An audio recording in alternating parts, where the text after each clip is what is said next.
Hello student, स्वागत है आप सभी का। मैं हूं सोनू सक्सेना। आप देख रहे हैं अभी टिपसी क्लास। यह टिपसी की हमारी चौथी क्लास है। आज इस क्लास में टिपसी के हम 50 महत्वपूर्ण क्वेश्चन और उसके आंसर के बारे में चर्चा करेंगे जो हर बार पूछे जाते हैं। आप इस चैनल को लाइक और सब्सक्राइब कर लीजिए जिससे आने वाले हमारे हर वीडियो आपको आसानी से मिलता रहे। और प्लेलिस्ट में हमारे पिछला 3 वीडियो उसमें इंक्लूड कर दिया हूँ, जिसे आप देख लीजिए। आपके एग्ज़ाम के लिए बहुत ही हेल्पफुल है। इसमें 100% आप सफलता प्राप्त कर लेंगे। टिपसी के अलावा कंप्यूटर के जितने भी एग्ज़ाम देने वाले स्टूडेंट हैं इसको ज़रूर देखें। चलिए आज के इस क्लास की शुरुआत करते हैं पहले क्वेश्चन पे आते हैं। दिया निम्नलिखित में से कौन प्राथमिक मेमोरी है? तो आप इन चारों ऑप्शन को देखते चलिएगा। तो कह रहा कि प्राथमिक का मतलब प्राइमरी, इंटरनल मेमोरी कौन सी है? तो इसका जो एग्जैक्ट आंसर हो जाएगा आपका हो जाएगा, पहला देखिए दिया हुआ है hard disk, floppy disk, RAM, optical disk. तो इसका जो करेक्ट आंसर हो जाएगा वो आपका हो जाएगा रैम। देखिए प्राइमरी मेमोरी के अकॉर्डिंग पूछ रहा है। देखिए आप एक कॉपी एक पेन लेके ज़रूर बैठा करिए जिससे आप नोट डाउन करते चलिए ना। आपके एग्ज़ाम के टाइमिंग में रिवीजन करने में आपको बहुत ही हेल्पफुल मिलेगा और लिखने से आपको याद भी हो जाएगा। तो इसमें से जो इसका आंसर हो जाएगा आपका हो जाएगा सी। देखिए बाकी जो तीनों दिए हुए हैं इसमें से ये सब आपका एक्सटर्नल मेमोरी है, सेकेंडरी मेमोरी के अकॉर्डिंग आता है। लेकिन जो रैम होता है ये आपका प्राइमरी मेमोरी के अकॉर्डिंग आता है। प्राइमरी मेमोरी के 2 भाग होते हैं, एक होता है रैम, एक होता है रोम। देखिए रैम का जो पूरा नाम होता है रैंडम एक्सेस मेमोरी, रोम का जो पूरा नाम होता है रीड ओनली मेमोरी। ये देखिए अस्थाई है ना, और जो रोम है ये अस्थाई है, परमानेंटली है रोम, और रैम जो नॉन परमानेंटली है। ठीक है, चलिए नेक्स्ट क्वेश्चन पे चलते हैं। नेक्स्ट क्वेश्चन आपको दिया है कि स्कैनर किस प्रकार का उपकरण है? Scanner is which type of device? तो देखिए स्कैनर के बारे में पूछ रहा है। तो स्कैनर जो होता है एक प्रकार का इनपुट डिवाइस होता है। तो इसका जो करेक्ट आंसर हो जाएगा इनपुट डिवाइस। ठीक, देखिए स्कैनर जानते हैं ना, जैसे किसी भी फ़ोटो को ना, जैसे एक डिवाइस होता है उस पर आप रखते हैं तो उसको स्कैन करके कंप्यूटर में भी रख सकते हैं ना। यानी कि जो बाहर का डॉक्यूमेंट था उसको कहाँ पे रख लिया, बाहर से अंदर रख दिया। तो ये हो गया इनपुट, यानी कि अंदर रखना, यानी किसी भी पड़े डाटा को बाहर से अंदर रखा जाता है ना। चलिए नेक्स्ट क्वेश्चन पे चलते हैं। नेक्स्ट क्वेश्चन कह रहा है बिट्स के संग्रह को क्या कहते हैं? Record, word, byte, nibble. तो बिट, तो देखिए बिट के संग्रह को कहते हैं क्या? बाइट ना। तो यहाँ पे हो जाएगा 8 बिट के संग्रह को बाइट कहते हैं। देखिए कंप्यूटर का मात्रक होता है, जैसे आप देखे होंगे निबल, बिट, बाइट, केबी, एमबी, जीबी, टीबी ना। तो ऐसे पूछता है ना, जैसे पूछ लिया कि इसमें से 1 केबी, अगर आपसे क्वेश्चन पूछ लेता है कि 1 केबी किसके बराबर होता है, 1 केबी 1 किलोबाइट किसके बराबर होता है, आप कमेंट करके ज़रूर बताइएगा। चलिए नेक्स्ट क्वेश्चन पे चलते हैं। नेक्स्ट क्वेश्चन कह रहा है कि कंप्यूटर की प्रमुख विशेषताएं हैं storage capacity, accuracy, speed, all of the above. तो इसका जो करेक्ट आंसर हो जाएगा वो आपका हो जाएगा डी। ये इसकी सभी विशेषताएं हैं। स्टोरेज भी करता है डॉक्यूमेंट को, एक्यूरेसी शुद्धता भी है, कंप्यूटर वो किसी कार्य को 100% शुद्ध करता है। स्पीड, कंप्यूटर किसी कार्य को, किसी गणना को बहुत ही तीव्र गति से करता है, यानी कि 1 नैनो सेकंड में अधिकतम हमारा कंप्यूटर 20 अंकों की संख्या को सॉल्व कर सकता है। ठीक, नोट डाउन करते चलिएगा। चलिए नेक्स्ट क्वेश्चन पे चलते हैं। 5th क्वेश्चन कह रहा है कि what is the motherboard? Motherboard क्या है? तो मदरबोर्ड जो आपका होता है एक हार्डवेयर है। क्या है? हार्डवेयर। मदरबोर्ड को मेन बोर्ड या सिस्टम बोर्ड भी कहते हैं। मदरबोर्ड के अंदर आपका रैम, प्रोसेसिंग आपका जो यूनिट होता है ना, चिप जो लगा होता है, रैम आपका मदरबोर्ड में ही लगा होता है ना, सीपीयू के अंदर होता है जो कि, ठीक। सॉफ्टवेयर आपसे पूछेगा, सॉफ्टवेयर किसे कहते हैं? कंप्यूटर के विभाग जिसको आप सिर्फ देख सकते हैं लेकिन छू नहीं सकते हैं, ना ही महसूस कर सकते हैं, सॉफ्टवेयर कहलाता है। हार्डवेयर जिसको आप देख और छू सकते हैं, हार्डवेयर कहलाता है। सीपीयू कंप्यूटर का ब्रेन होता है, ऑलरेडी मैंने बताया हूँ। चलिए नेक्स्ट क्वेश्चन पे चलते हैं। नेक्स्ट क्वेश्चन कह रहा है कंप्यूटर की सीमा है तो slow calculation, no feeling, no accurate, no automation. तो जो इसका करेक्ट आंसर हो जाएगा वो हो जाएगा आपका नो फीलिंग, यानी ये कोई महसूस या कोई चीज़ आपको फील नहीं कर सकते ना इससे। तो इसका आंसर हो जाएगा आपका बी, ठीक। मतलब वो महसूस नहीं कर सकता कि कौन सा हार्ड है कौन सॉफ्ट है ना, ये चीज़ें कंप्यूटर हमारा। चलिए नेक्स्ट क्वेश्चन पे चलते हैं। कह रहा है कि कंपाइलर क्या करता है? तो कंपाइलर जो होता है एक प्रकार का सिस्टम सॉफ्टवेयर के अंतर्गत आता है। कंपाइलर हो गया, इंटरप्रेटर हो गया, ये जो होते हैं एक प्रकार के ट्रांसलेटर होते हैं ना, अनुवाद करते हैं। तो देखिए यहाँ पे दिया है आपका convert high language to low language, यानी कि हाई लेवल को किस में बदल देता है? लो लेवल लैंग्वेज में बदलता है। थोड़ा सा समझने का ज़रूरत है यहाँ पे, लो लेवल और हाई लेवल क्या होता है। देखिए अगर आपसे पूछेगा कंप्यूटर के मुख्य रूप से कितने भाषाएं होती हैं, यानी कितनी भाषाओं को एक्सेप्ट करता है, ये आप पूछ सकता है how many types of computer language ना। तो कंप्यूटर लैंग्वेज दो प्रकार के होते हैं, एक होता है लो लेवल लैंग्वेज, एक होता है लो लेवल लैंग्वेज, एक होता है हाई लेवल लैंग्वेज, ठीक। लो लेवल लैंग्वेज जो होता है इसे बाइनरी लेवल लैंग्वेज बोलते हैं ना, इसे मशीनरी लेवल लैंग्वेज बोलते हैं लो लेवल को। इसका एग्जांपल पूछ लेगा तो 0 और 1 हो जाएगा। अगर हाई लेवल लैंग्वेज पूछे इसे आप बाइनरी बोल सकते हैं, बाइनरी डिजिट भी बोल सकते हैं शॉर्ट फॉर्म में। लो लेवल को, लो लेवल पे काम करना बहुत कठिन होता है। सबसे पहले अगर पूछेगा कंप्यूटर पर प्रोग्राम किस लैंग्वेज में चलाया गया, रनिंग किया गया एप्लीकेशन को, तो लो लेवल लैंग्वेज में चलाया गया। उसके बाद आपका आता है high level language. High level language जो होता है ये अंग्रेजी भाषा में लिखित कोड होता है, जैसे ना अल्फ़ाबेटिकल में लिखा होता है। इस पे प्रोग्राम बनाना बहुत आसान होता है ना, लो लेवल की अपेक्षा। अगर पूछेगा हाई लेवल लैंग्वेज के कुछ उदाहरण बता दीजिए, आपके एग्जामिनेशन में पूछता है। तो हाई लेवल लैंग्वेज के उदाहरण आपका हो गया कोबोल ना, COBOL common business orientation language, COBOL हो गया। पास्कल हो गया, देखते चलिएगा, कोबोल, पास्कल, जावा, फोर्ट्रॉन, सी, सी प्लस प्लस, ये सब जो होते हैं हाई लेवल लैंग्वेज आते हैं के अकॉर्डिंग आते हैं। चलिए नेक्स्ट क्वेश्चन पे चलते हैं। तो इसका आपने जान गए होंगे कि आंसर क्या हो जाएगा, ये आपका ये हो जाएगा। चलिए नेक्स्ट क्वेश्चन पे चलते हैं 8th पे।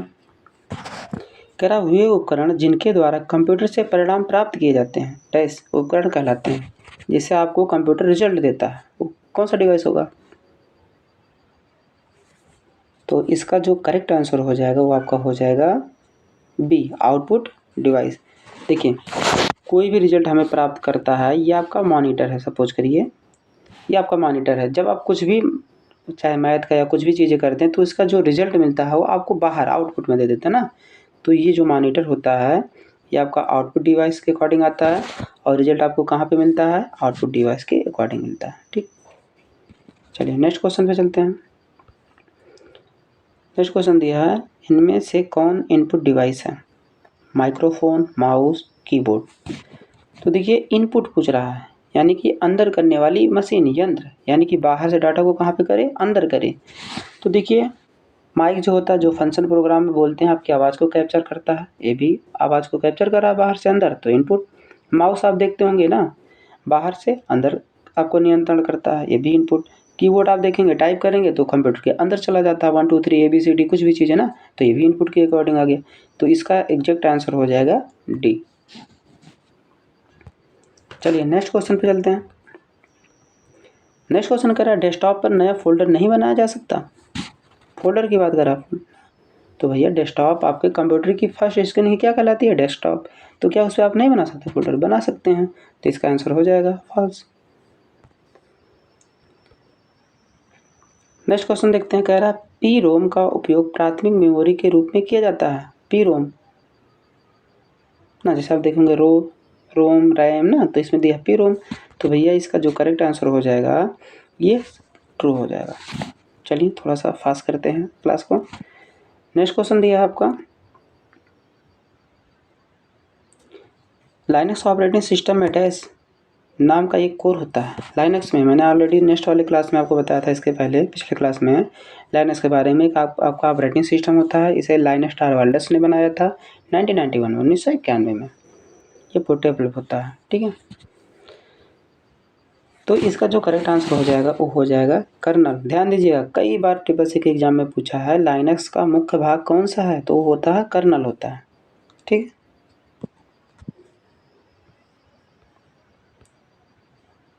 नेक्स्ट क्वेश्चन पे आते हैं आपका 13 पे। कह रहा है निम्न में से किस कमांड का उपयोग करके हम हार्ड ड्राइव को विभाजित कर सकते हैं। तो देखिए ऑप्शन को, तो इसका जो करेक्ट आंसर हो जाएगा वो आपको हो जाएगा बी, यानी कि हार्ड जो आपका ड्राइव होता है उसको आप बांट सकते हैं ना, ABCD करके ना, तो इसका जो मेमोरी होती है उसको बांट सकते हैं। तो FDIS के आपका क्या होता है, कमांड होता है। कमांड के बारे में मैंने भी पिछले वीडियो में आपको बताया हूँ। चलिए नेक्स्ट क्वेश्चन पे चलते हैं। नेक्स्ट क्वेश्चन कह रहा है कि विंडोज़ ऑपरेटिंग सिस्टम में कुछ काटने के लिए निम्नलिखित शॉर्टकट की का उपयोग किया जाता है, यानी कि कुछ को आपको कट करना है ना, काटना है, तो उसके लिए किस शॉर्टकट का प्रयोग कर सकते हैं। तो देखिए इसमें ऑप्शन कट की बात कर रहा है, तो Ctrl+X से क्या होता है कट, V से क्या होता है पेस्ट, D से क्या होता है ओपन डायलॉग बॉक्स, C से कॉपी होता है। तो इसका करेक्ट आंसर हो जाएगा Ctrl+X कट। चलिए नेक्स्ट क्वेश्चन पे चलते हैं। इसमें कह रहा है स्टार्ट मेनू खोलने का शॉर्टकट क्या है। स्टार्ट मेनू खोलने का ना, अगर आप क्या करना चाहते हैं, स्टार्ट करना चाहते हैं, किसी प्रोग्राम की शुरुआत करना चाहते हैं, तो किस मेनू का प्रयोग कर सकते हैं। तो 15 का जो एग्जैक्ट आंसर हो जाएगा वो आपका हो जाएगा सी, विंडो प्लस लोगो ना। देखेंगे विंडो का ऐसे लोगो बना हुआ हमें ना, वहाँ पे ऐसे कटाव करके आप कीबोर्ड में देखेंगे, अरे ऐसे करके एक लोगो बना होगा कीबोर्ड की बटन में ना, तो इसे विंडो बटन बोलते हैं। चलिए नेक्स्ट क्वेश्चन पे चलते हैं। इसमें कह रहा है विंडोज़ में किस माउस, कह रहा है कि विंडोज़ में किस माउस तकनीकी का उपयोग नहीं किया जाता है। माउस का प्रयोग किस, मतलब कह रहा है किस तकनीकी का प्रयोग नहीं किया जा सकता माउस में ना। तो clicking, double clicking, dragging, lifting.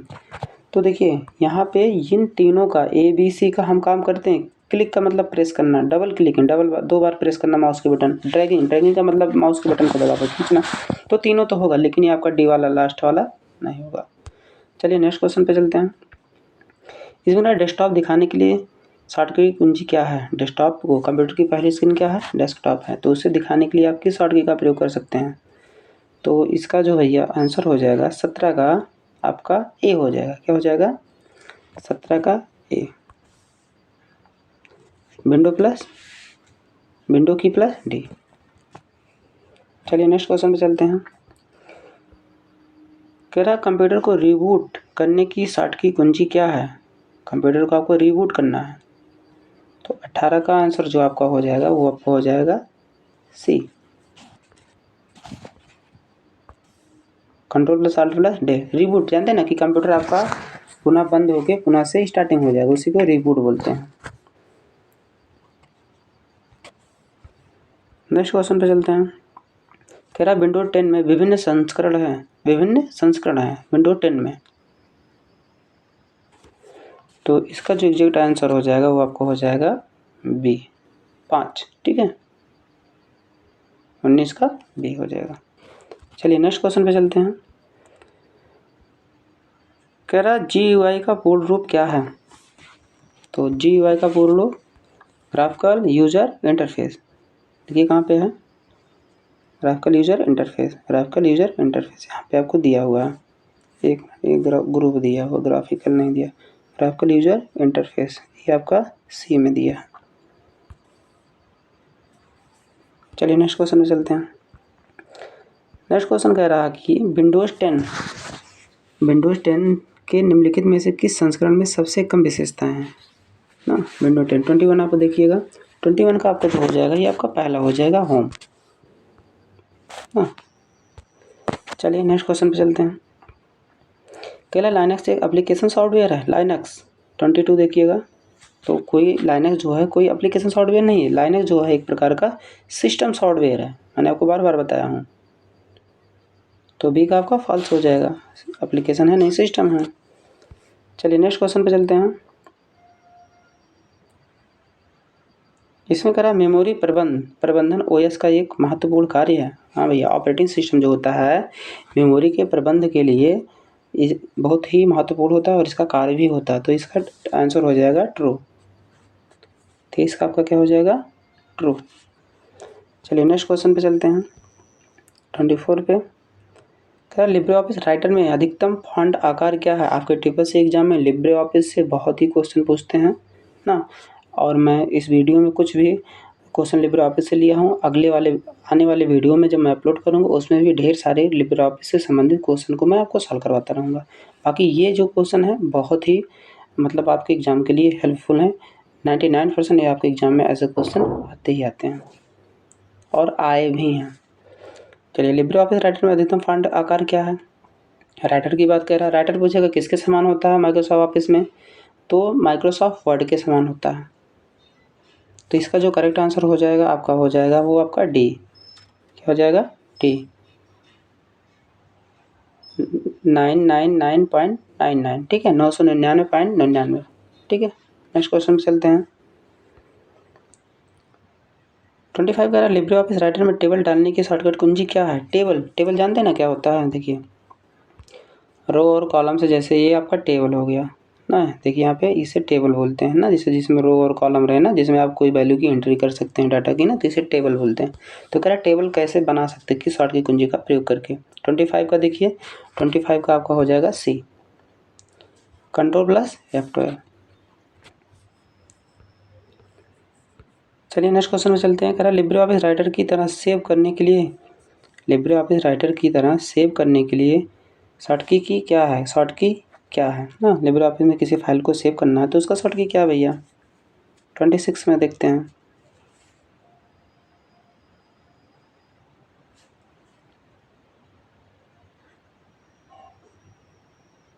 तो इसका जो करेक्ट आंसर हो जाएगा आपका हो जाएगा बी। क्या हो जाएगा? Ctrl+Shift+S। चलिए नेक्स्ट क्वेश्चन पे चलते हैं। कह रहा है लिब्रे ऑफिस राइटर में वर्तमान विंडो को बंद करने के लिए शॉर्टकी कुंजी क्या है? विंडो को बंद करने की बात पूछ रहा है।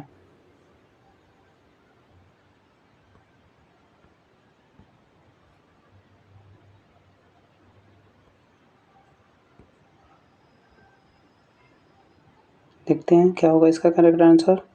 27 का आपका हो जाएगा डी। क्या हो जाएगा? डी नहीं, Ctrl+W हो जाएगा। डी वाला ऑप्शन ऐसा ही नोट डाउन करते चलिएगा, ये कई बार एग्जाम में आपको पूछा है बस के। नेक्स्ट क्वेश्चन पे चलते हैं 28 पे। 28 कह रहा है लिब्रे ऑफिस राइटर क्या है? लिब्रे ऑफिस राइटर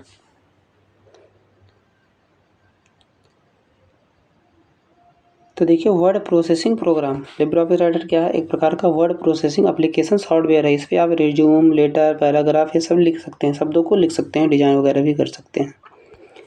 चलिए नेक्स्ट क्वेश्चन पे चलते हैं 29 पे। कह रहा है लिब्रे ऑफिस राइटर में डिफ़ॉल्ट फॉन्ट आकार क्या है? लिब्रे ऑफिस राइटर में डिफ़ॉल्ट फॉन्ट आकार पूछ रहा है, तो भैया इसका जो करेक्ट आंसर हो जाएगा वो आपको हो जाएगा सी ना। फॉन्ट का साइज पूछ रहा है ऑलरेडी कितना रहता है पहले से, तो 12 रहता है। जैसे कोई शब्द आप लिखेंगे तो उसका अक्षर कह रहा है पहले से कितना रहता है।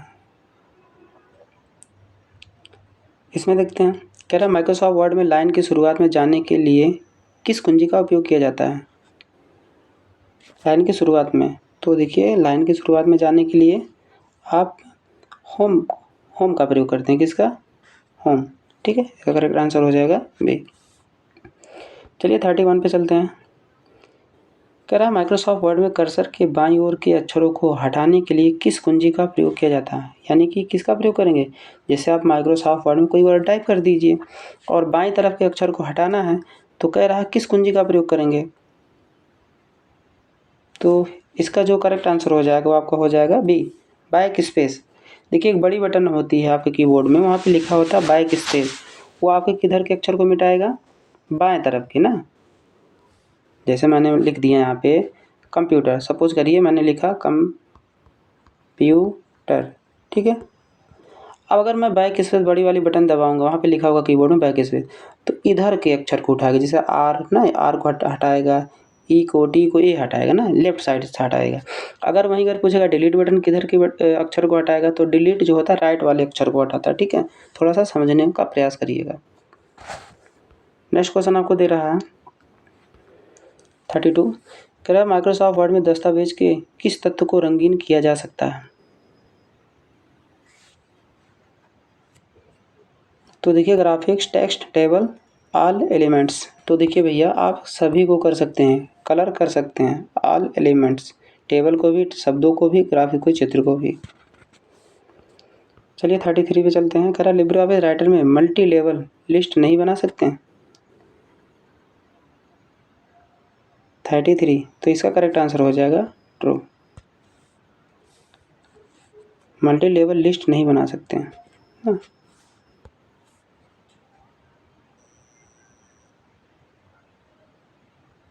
ठीक है, नेक्स्ट क्वेश्चन पे चलते हैं। नेक्स्ट क्वेश्चन आपको कह रहा है, एक मिनट, लिब्रे ऑफिस राइटर में मल्टी लेवल लिस्ट नहीं बना सकते हैं।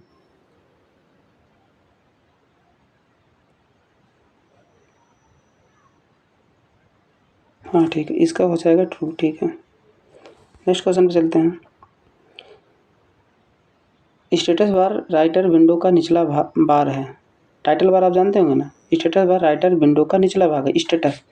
इससे स्टेटस का मतलब होता है स्थिति। जब आप कोई भी माइक्रोसॉफ्ट वर्ड में या किसी प्रोग्राम में कुछ टाइप करते हैं, लिखते हैं, तो नीचे एक स्टेटस पट्टी आ जाता है, पतला सा ना, प्रोग्राम में। तो वो बताएगा कितना अक्षर आपने लिखा है, कितना लाइन है, कॉलम है ना, कितना पेज है, पूरी स्थिति को बताएगा। तो वो नीचे ही होता है। इसका करेक्ट आंसर हो जाएगा आपका ट्रू। चलिए नेक्स्ट क्वेश्चन पे चलते हैं 35 पे। कह रहा है लिब्रे ऑफिस कैल्क में अंतिम पंक्ति और कॉलम क्या है। तो लिब्रे ऑफिस में अंतिम पंक्ति कैल्क ना, कैल्क अगर पूछेगा माइक्रोसॉफ्ट में किसके समान होता है, कैल्क एक्सेल के समान होता है ना। तो उसका देखिएगा 10,68,576 AMJ कहाँ पे है, 10,68,576 AMJ, ये आपका सी वाला हो जाएगा, ठीक है भैया, नोट कर लीजिएगा। नेक्स्ट आपको दिया 36।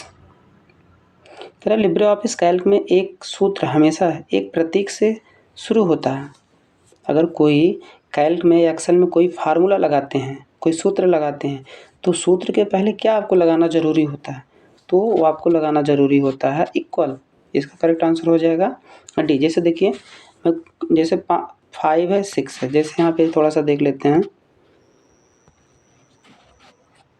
जैसे मान लीजिए ये स्प्रेडशीट है ना, स्प्रेडशीट में मान लीजिए 2 4 6 से कुछ आपने लिखा। अब 2 4 को जोड़ना, तो आपको अगले वाले सेल में लिखना होगा इक्वल सम ना, इक्वल सम, और जो भी होगा 2 4 ना, आप लिख देंगे 2 4, तब जाके ये जोड़ेगा। अगर इक्वल नहीं लगाते, इक्वल बराबर का सिंबल नहीं लगाएंगे, तो फार्मूला मान्य नहीं होगा। तो इसका जो करेक्ट आंसर हो जाएगा वो आपको हो जाएगा डी। चलिए नेक्स्ट क्वेश्चन पे चलते हैं 37। कह रहा लिब्रे ऑफिस में कैल का फाइल एक्सटेंशन क्या है। कैल का पूछ रहा भैया, तो कैल का जो एक्सटेंशन होगा वो आपको हो जाएगा ODS, एस फॉर स्प्रेडशीट, ठीक है। चलिए इसमें देखिए .XLS जो होगा ये आपका एक्सेल का हो जाएगा। .DOC ये माइक्रोसॉफ्ट वर्ड का। .ODP हाँ, ये आप कमेंट करके ज़रूर बताइएगा। नेक्स्ट क्वेश्चन पे चलते हैं। कह रहा लिब्रे ऑफिस कैल्क में सेल फॉर्मेट डायलॉग बॉक्स खोलने के लिए शॉर्टकी क्या है। तो इसका जो करेक्ट आंसर हो जाएगा वो आपका हो जाएगा बी, Ctrl+1। नेक्स्ट क्वेश्चन पे चलते हैं 39 पे। कह रहा निम्नलिखित में से कौन एक लोकप्रिय डॉस आधारित स्प्रेडशीट पैकेज है। तो इसका जो करेक्ट आंसर हो जाएगा वो आपका डी हो जाएगा। लोटस 1 2 3 ना, माइनस करके दिया हुआ, ये हो जाएगा डी। चलिए नेक्स्ट क्वेश्चन पे चलते हैं 40 पे। निम्नलिखित में से कौन सा उनके आकार के आरोही क्रम में सही व्यवस्था है। यानी कि निम्नलिखित में से कौन सा उनके आकार के और वही क्रम में सही व्यवस्था है। तो देखिए सबसे पहले आपका वर्कबुक, वर्कशीट, रेंज, तब जाके सेल। तो इसका जो करेक्ट आंसर हो जाएगा वो हो जाएगा बी। देखिए वर्कबुक जो होता है, जैसे मान लीजिए कैल्क है तो कैल्क के पूरे प्रोग्राम को या एक्सेल के प्रोग्राम को वर्कबुक बोलते हैं। वर्कशीट होता है, जैसे यहाँ पे मैं आपको थोड़ा सा बनाने का प्रयास करता हूँ, जिसमें रो और कॉलम बने होते हैं ना, ऐसे करके। ये जैसे आपका रो कॉलम बना हुआ है, इसे वर्कशीट बोलते हैं, जहाँ डाटा की एंट्री करते हैं। उसके बाद रेंज दिया हुआ, जैसे यहाँ पे दे देगा A1 B1 C1 ना, उसकी एड्रेस बताएगा, उसे रेंज बोलते हैं। सेल, देखिए जो सेल है जिसमें डाटा की एंट्री करते हैं उसे सेल बोलते हैं। तो इसका आंसर हो जाएगा बी। नेक्स्ट क्वेश्चन पे चलते हैं। कह रहा है पंक्तियों की पहचान संख्या 1 2 3 आदि से होती है। तो बिल्कुल होती है। पंक्ति ना आप देखेंगे ना, ऐसे पढ़े में होगा ना, जिसे आप क्या बोल सकते हैं, रो बोलते हैं। ट्रू हो जाएगा। नेक्स्ट क्वेश्चन कह रहा है 42 का, प्रत्येक वर्कशीट में 10 48 576 पंक्तियां होती हैं। तो बिल्कुल होती हैं, अभी मैंने आपको पहले ही बताया है। रो की संख्या 10 48 576 है, AMJ। नेक्स्ट क्वेश्चन पे चलते हैं। लिब्रे ऑफिस इम्प्रेस में प्रेजेंटेशन स्लाइड में किस प्रकार की ध्वनि मौजूद नहीं है। तो पावर पॉइंट से या आपका इम्प्रेस से पूछ रहा है।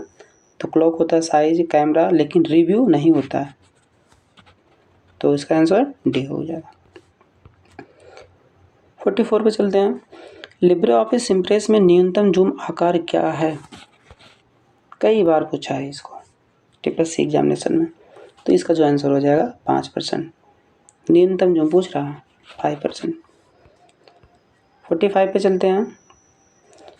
लिब्रे ऑफिस इम्प्रेस के किस मेनू में स्लाइड सॉर्टर पाया जाता है। 45 देखिएगा, तो इसका हो जाएगा सी, व्यू मेनू। कहाँ पे, व्यू मेनू में पाया जाता है। चलिए 46 पे चलते हैं। Microsoft power point file extension क्या है, यानी कि माइक्रोसॉफ्ट पावर पॉइंट का फाइल एक्सटेंशन नेम क्या है। तो आपको कहीं दिया .pptx। तो इसका जो करेक्ट आंसर हो जाएगा ए, .pptx। नेक्स्ट क्वेश्चन पे चलते हैं। कह रहा है लिब्रे ऑफिस इम्प्रेस में डिफ़ॉल्ट फाइल एक्सटेंशन क्या है। इम्प्रेस की बात पूछ रहा है, अभी पूछा था पावर पॉइंट में, अब इम्प्रेस में पूछ रहा है भैया। इम्प्रेस से काफ़ी क्वेश्चन आते हैं, यानी कि लिब्रे ऑफिस से संबंधित। तो इम्प्रेस का .odp कहीं आपको दिया है, ODP, तो आपको दिया है सी में ना, P for power point presentation, ऐसा भी याद कर सकते हैं। नेक्स्ट दिया 48, इनमें से किससे माइक्रोसॉफ्ट पावर पॉइंट स्लाइड पर डाला जा सकता है। 48 का देखिएगा, तो यानी कि पावर पॉइंट में क्या आप इसमें लगा सकते हैं प्रोग्राम में, text, graph, picture, all of these. तो भैया सभी लगा सकते हैं। चलिए नेक्स्ट क्वेश्चन पे चलते हैं। दिया माइक्रोसॉफ्ट पावर पॉइंट का उपयोग क्या है। पावर पॉइंट का तो देखिए डिजाइन है, प्रेजेंटेशन ना, किसी भी प्रस्तुतिकरण को हम क्या कर सकते हैं, डिजाइन करके बना के उसे हम दिखा सकते हैं। तो इसका करेक्ट आंसर डी हो जाएगा। चलिए आज के क्लास के हम लास्ट क्वेश्चन पे चलते हैं। कह रहा RPA का मतलब क्या है। तो देखिए RPA का मतलब रोबोटिक प्रोसेस ऑटोमेशन होगा इसका पूरा नाम। कहाँ पे है, प्रोसेस ऑटोमेशन, सी हो जाएगा।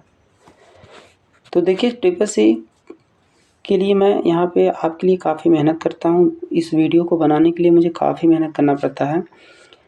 अगर आप इस वीडियो को या पूरे क्लास को आप हर डे देखते हैं, जितने भी मैं क्लास अपलोड कर रहा हूँ, 99% क्या 100% आप पास ही हो जाएंगे ना। और इसको एक नोट्स बनाते चलिएगा, एग्जामिनेशन में आप प्रिपरेशन करिएगा, दोहरा लीजिएगा ना। और TPSC के अलावा मैं बार बार बता रहा हूँ, हर एग्ज़ाम में, कंप्यूटर के हर एग्ज़ाम में ऐसे क्वेश्चन आपको मिलते हैं ना। तो आप इस चैनल को लाइक और सब्सक्राइब कर लीजिएगा। और अगर कंप्यूटर से संबंधित कोई भी आपका फ्रेंड है, पढ़ रहा है, तैयारी कर रहा है, तो उसके पास ज़रूर ये वीडियो शेयर करिएगा, पहुंचाइएगा ना। और कमेंट करके आप ज़रूर बताइएगा कि आपको ये वीडियो कैसा लगा ना। तब तक के लिए धन्यवाद। जय हिंद।